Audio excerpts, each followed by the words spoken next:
Mohammad series के इस भाग में आपका खुशामदीद है। मोहम्मद सल्लल्लाहु अलैहि वसल्लम का जन्म मक्का अरब में सोमवार 12 रब्बी अल-अव्वल 2 अगस्त 570 ईस्वी को हुआ था। उनकी माता आमिना ज़हरा परिवार के इब्न अब्दु मनाफ की बेटी थीं। उनके पिता अब्दुल्लाह अब्दुल मुत्तलिब के बेटे थे। उनकी वंशावली को पैगंबर इब्राहिम अलैहिस्सलाम के पुत्र इस्माइल अलैहिस्सलाम के सम्मानित वंश तक 40वीं पीढ़ी में खोजा गया है।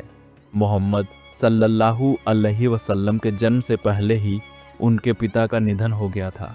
जब मोहम्मद सल्लल्लाहु अलैहि वसल्लम 6 वर्ष के भी नहीं हुए थे, तब उनकी माता का निधन हो गया और वे दोहरी अनाथता का शिकार हो गए। इसके बाद उनके दादा अब्दुल मुत्तलिब ने उन्हें अपनी देखरेख में लिया और बड़ी स्नेहपूर्वक उनका पालन पोषण किया। लेकिन 2 वर्ष बाद उनके दादा का भी निधन हो गया। मृत्युशैया पर उन्होंने अपने पुत्र अबू तालिब को इस अनाथ बालक की देखभाल की जिम्मेदारी सौंपी। जब मोहम्मद सल्लल्लाहु अलैहि वसल्लम 12 वर्ष के हुए तो उन्होंने अपने चाचा अबू तालिब के साथ एक व्यापारिक यात्रा पर सीरिया की ओर प्रस्थान किया। वे बसरा तक पहुंचे और यह यात्रा कई महीनों तक चली। बसरा में ही ईसाई भिक्षु बहीरा से उनकी मुलाकात हुई। कहा जाता है कि बहीरा ने अब्बू तालिब से कहा, इस बच्चे को वापस ले जाओ और इसे यहूदियों की शत्रुता से बचाकर रखना, क्योंकि तुम्हारे भतीजे के लिए एक महान भविष्य लिखा है। इस यात्रा के बाद मोहम्मद सल्लल्लाहु अलैहि वसल्लम का युवावस्था का समय बिना किसी विशेष घटना के बीता। लेकिन सभी इतिहासकार इस बात पर सहमत हैं कि उनके स्वभाव की शुद्धता और नैतिकता की पवित्रता उस समय के मक्का के लोगों में दुर्लभ थी। उनकी निष्कलंक चरित्र और सम्मानजनक आचरण ने मक्का के नागरिकों का दिल जीत लिया और सर्वसम्मति से उन्हें अल अमीन विश्वसनीय की उपाधि दी गई। अपने प्रारंभिक जीवन में मोहम्मद सल्लल्लाहु अलैहि वसल्लम जीवन की चिंताओं से मुक्त नहीं थे। उन्हें अपने चाचा के मवेशियों की देखभाल करनी पड़ती थी, क्योंकि बनु हाशिम के अन्य लोगों की तरह उनके चाचा अब्बू तालिब ने भी अपना अधिकांश धन खो दिया था। युवा अवस्था से लेकर प्रौढ़ावस्था तक उन्होंने एकांत प्रिय जीवन व्यतीत किया।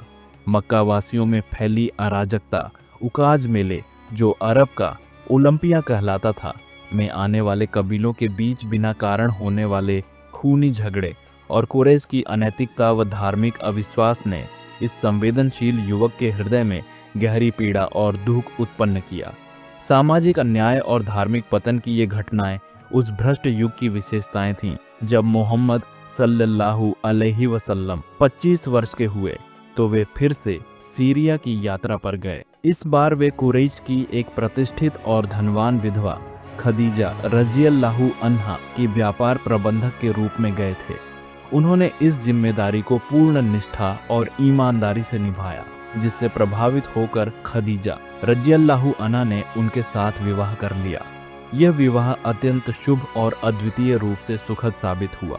खदीजा रज़ियल्लाहु अन्हा उम्र में मोहम्मद सल्लल्लाहु अलैहि वसल्लम से काफ़ी बड़ी थीं, लेकिन उम्र के इस अंतर के बावजूद दोनों के बीच गहरा प्रेम और सम्मान बना रहा। यह विवाह मोहम्मद सल्लल्लाहु अलैहि वसल्लम के लिए एक महान सौभाग्य था, क्योंकि उन्हें एक ऐसी पत्नी मिली जिनका हृदय अपार प्रेम और संवेदना से भरा था। जब भी वे किसी कठिनाई या निराशा का सामना करते, खदीजा रज़ियल्लाहु अन्हा उन्हें सांत्वना देती और तब भी उनके भीतर आशा की लौ जलाए रखती, जब पूरी दुनिया उन्हें अस्वीकार करती और अंधकारमय लगती। 30 वर्ष की आयु तक मोहम्मद सल्लल्लाहु अलैहि वसल्लम बाहरी दुनिया से लगभग अपरिचित थे। उनके दादा की मृत्यु के बाद मक्का का शासन 10 प्रमुख व्यक्तियों के बीच विभाजित हो गया था, जो अरब महासंघ की शासक समिति के रूप में कार्य करते थे। लेकिन उनके बीच कोई ऐसा आपसी समन्वय नहीं था जो व्यक्तिगत अधिकारों और संपत्ति की सुरक्षा सुनिश्चित कर सके। हालांकि पारिवारिक संबंधों के कारण नागरिकों को कुछ हद तक सुरक्षा प्राप्त थी, लेकिन बाहरी लोगों को अक्सर उत्पीड़न और अत्याचार का सामना करना पड़ता था। कई मामलों में न केवल उनकी संपत्तियां लूट ली जाती थीं, बल्कि उनकी पत्नियों और बेटियों को भी छीन लिया जाता था। ऐसी अराजकता को रोकने के लिए मोहम्मद सल्लल्लाहु अलैहि वसल्लम की पहल पर एक पुराने संगठन फुदूल अर्थात सद्गुणों की संधि को पुनर्जीवित किया गया। इसका उद्देश्य मक्का की सीमाओं के भीतर प्रत्येक कमजोर व्यक्ति, चाहे वह मक्का वासी हो या बाहरी व्यक्ति, स्वतंत्र हो या दास, को अन्याय और उत्पीड़न से बचाना था। इस संधि ने समाज में कानून और न्याय को बढ़ावा देने में महत्वपूर्ण भूमिका निभाई। जब मोहम्मद सल्लल्लाहु अलैहि वसल्लम 35 वर्ष के हुए तो उन्होंने अपनी बुद्धिमत्ता और निष्पक्ष निर्णय से एक गंभीर विवाद को सुलझाया जो संपूर्ण अरब को एक नए युद्ध में झोंक सकता था। सन 605 ईस्वी में काबा के पुनर्निर्माण के दौरान यह प्रश्न उठा कि काले पत्थर हजर-ए-अस्वद, जो इस पवित्र घर का सबसे पवित्र अवशेष था, उसे अपने स्थान पर रखने का सम्मान किसे प्राप्त होगा। प्रत्येक कबीला इस सम्मान का दावा कर रहा था, जिससे विवाद खड़ा हो गया। मक्का के एक वरिष्ठ नागरिक ने सुझाव दिया कि जिस व्यक्ति को सबसे पहले निर्दिष्ट द्वार से प्रवेश करते हुए देखा जाए, उसे इस मामले का मध्यस्थ स्वीकार किया जाए। सभी इस प्रस्ताव पर सहमत हो गए और पहला व्यक्ति जो द्वार से भीतर आया वह था मोहम्मद सल्लल्लाहु अलैहि वसल्लम, जिन्हें लोग पहले से ही अल-अमीन, विश्वसनीय के रूप में जानते थे। उन्होंने एक बुद्धिमत्तापूर्ण समाधान प्रस्तुत किया जिससे सभी पक्ष संतुष्ट हो गए। उन्होंने एक कपड़े के टुकड़े पर हजर-ए-अस्वद को रखा और प्रत्येक कबीले के प्रतिनिधियों को कपड़े के कोनों को पकड़कर पत्थर को उठाने का अवसर दिया। इस प्रकार सभी को इस सम्मान में भागीदारी मिली और पत्थर को उसके उचित स्थान पर स्थापित कर दिया गया। इस निर्णय से विवाद समाप्त हो गया और काबा का पुनर्निर्माण बिना किसी और संघर्ष के पूरा हो गया। जो बीजांटीन और रोम साम्राज्य से वित्तीय सहायता प्राप्त कर रहा था, उसने हिजाज क्षेत्र को रोमन अधीनता में लाने का प्रयास किया, लेकिन यह प्रयास असफल हो गया और इसका मुख्य कारण मोहम्मद सल्लल्लाहु अलैहि वसल्लम की सूझबूझ और उनके प्रयास थे, जिन्होंने इस साजिश को नाकाम कर दिया। इतिहासकारों द्वारा दर्ज किए गए सार्वजनिक कार्यों में, जिनमें मोहम्मद सल्लल्लाहु अलैहि वसल्लम ने हिस्सा लिया, ये लगभग सभी उनके खदीजा रज़ियल्लाहु अन्हा से विवाह के पहले 15 वर्षों के दौरान हुए। जहाँ तक उनके निजी जीवन की बात है तो उन्हें हमेशा जरूरतमंदों और असहायों की सहायता करने वाला बताया गया है। उनके चाचा अब्बू तालिब अपने परिवार की पुरानी प्रतिष्ठा बनाए रखने के प्रयासों में आर्थिक कठिनाइयों का सामना कर रहे थे। इस समय मोहम्मद सल्लल्लाहु अलैहि वसल्लम अपनी पत्नी खदीजा रज़ियल्लाहु अन्हा के साथ विवाह के कारण आर्थिक रूप से संपन्न हो गए थे। उन्होंने अपने चाचा के प्रति कृतज्ञता और दायित्व का कुछ बोझ उतारने के लिए उनके बेटे अली रज़ियल्लाहु अन्हु की परवरिश और शिक्षा का दायित्व अपने ऊपर ले लिया। 1 साल बाद उन्होंने अपने चाचा के दूसरे बेटे अकील को भी गोद ले लिया। खदीजा रज़ियल्लाहु अन्हा ने मोहम्मद सल्लल्लाहु अलैहि वसल्लम को 3 बेटे और 4 बेटियां दी। सभी पुत्र बचपन में ही स्वर्गवासी हो गए, लेकिन मोहम्मद सल्लल्लाहु अलैहि वसल्लम को अली रज़ियल्लाहु अन्हु से विशेष स्नेह था और उनके प्रति प्रेम में उन्हें गहरी सांत्वना मिली। इसी समय मोहम्मद सल्लल्लाहु अलैहि वसल्लम ने दया और करुणा का एक उठा उदाहरण प्रस्तुत किया, जिसने उनके लोगों पर गहरा प्रभाव डाला।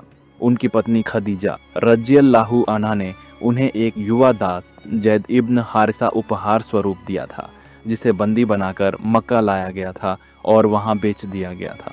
जब जैद के पिता हारिसा को पता चला कि उनका बेटा अब मोहम्मद सल्लल्लाहु अलैहि वसल्लम के पास है, तो वे मक्का आए और उसके बदले एक बड़ी धनराशि देने की पेशकश की। इस पर मोहम्मद सल्लल्लाहु अलैहि वसल्लम ने कहा, जैद को यहाँ बुलाओ। यदि वह तुम्हारे साथ जाने का चुनाव करता है तो बिना किसी फिरौती के उसे ले जाओ, लेकिन यदि वह मेरे साथ रहना चाहता है तो मुझे उसे रखने का पूरा अधिकार होना चाहिए। जब जैद को बुलाया गया तो उसने साफ कहा कि वह अपने स्वामी के साथ रहना पसंद करेगा, क्योंकि मोहम्मद सल्लल्लाहु अलैहि वसल्लम ने हमेशा उसके साथ अपने बेटे जैसा व्यवहार किया है। यह सुनते ही मोहम्मद सल्लल्लाहु अलैहि वसल्लम ने जैद का हाथ पकड़ा और उसे काबा में काले पत्थर के पास ले गए। वहां उन्होंने सार्वजनिक रूप से उसे अपना दत्तक पुत्र घोषित किया।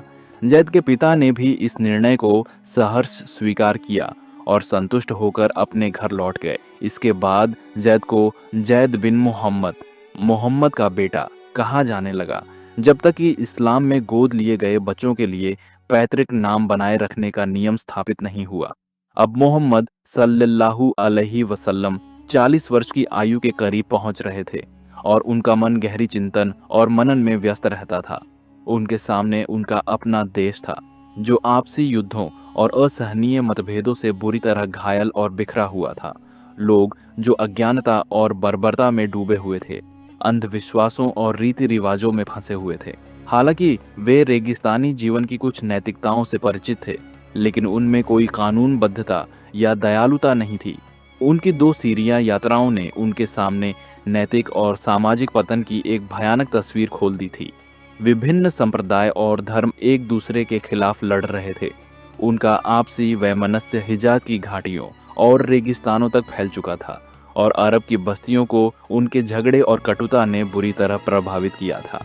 अपने विवाह के कई वर्षों बाद से मोहम्मद सल्लल्लाहु अलैहि वसल्लम को प्रायः मक्का से कुछ मील दूर स्थित हरा पर्वत की एक गुफा में एकांत साधना की आदत हो गई थी। वे वहां प्रार्थना और ध्यान के लिए जाते थे, कभी अकेले और कभी अपने परिवार के साथ। इस गुफा में वे अक्सर पूरी रात गहरी सोच और उस अदृश्य लेकिन सर्वज्ञानी अल्लाह से संवाद में बिताते थे। नए भाग के लिए चैनल को सब्सक्राइब करना ना भूलें।